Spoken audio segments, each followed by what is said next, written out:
Are you looking for a wine country getaway? Somewhere where you can go for a few days, down a few gallons of wine, soak in the sun, and dine on the finest farm-to-table cuisine in the Golden State?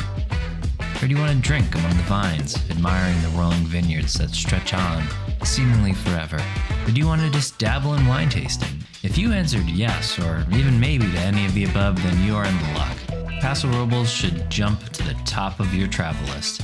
If you answered no, then please like and subscribe and go watch something else, because you are a joyless fool who will never love anything.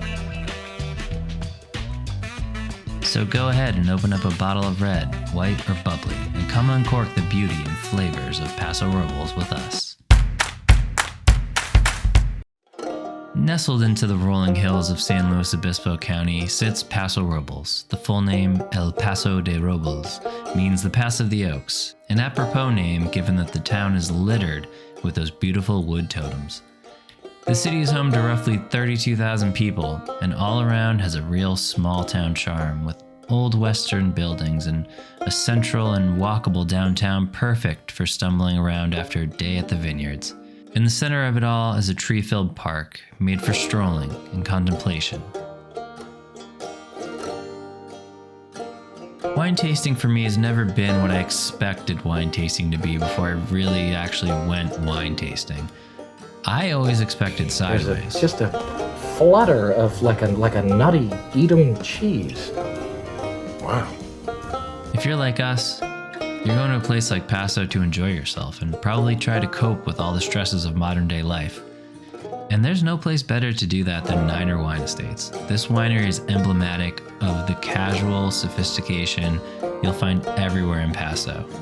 Beautiful vistas paired with to die for wine that was made on premise by enthusiastic winemakers and served by cordial staff.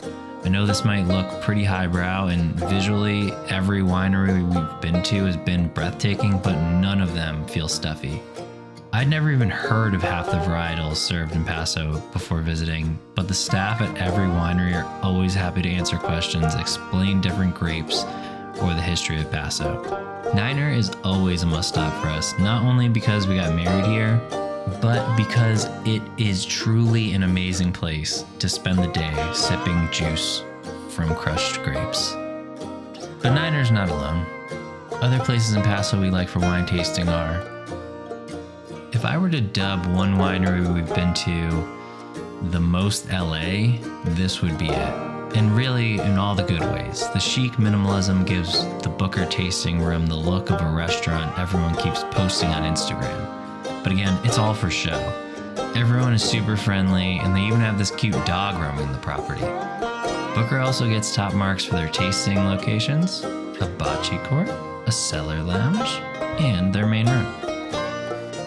Right down the road from Niner is one of the most charming, unassuming wineries in Paso. The wine here is killer. And unlike the previously mentioned wineries, Summerwood has a very limited distribution, and I don't think you can buy it anywhere outside Paso. This place is peak relaxed vibe, and they have amazing wine. Across the street from the tasting room is their bed and breakfast, which serves the best French toast I've ever had. Stay there at night, you won't be disappointed. But again, book in advance because it is small and popular on weekends. And last but not least, yes, this is a winery. It's designed to be a castle. I don't know why, but any building with a moat is okay in my book. Tooth and Nail gets high marks for its combination of full menu, great wine selection, and live music. This is probably the most energetic, lively winery we've been to, and as music lovers, we wholeheartedly appreciate it. Here are a few honorable mentions. Places we love and you're bound to love too. It's a given that these have fantastic wine, so here are some other reasons you might want to check these out.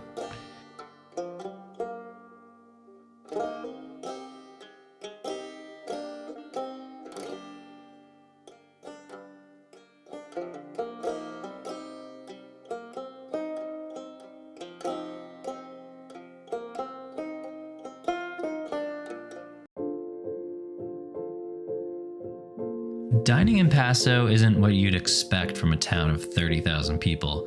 You're not going to be eating at TGI Fridays or Denny's or Friendly's. You're going to be eating at some top-tier establishments.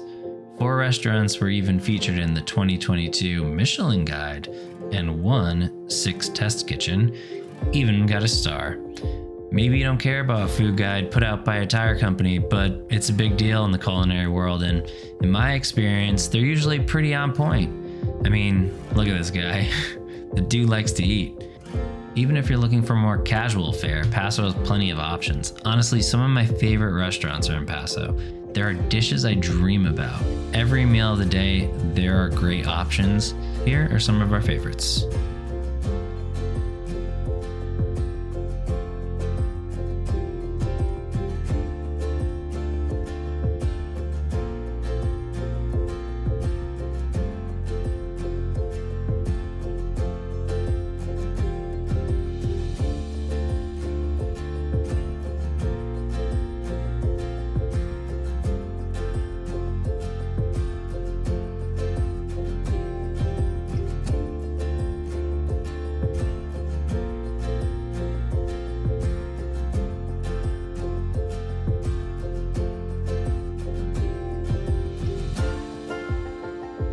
If you like this video, please like and subscribe for more lifestyle and travel videos. It goes a long way to helping the channel grow, and we really appreciate it.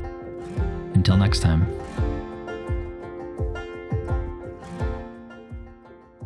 Okay, here we go. Smelling it, doing a little swirl.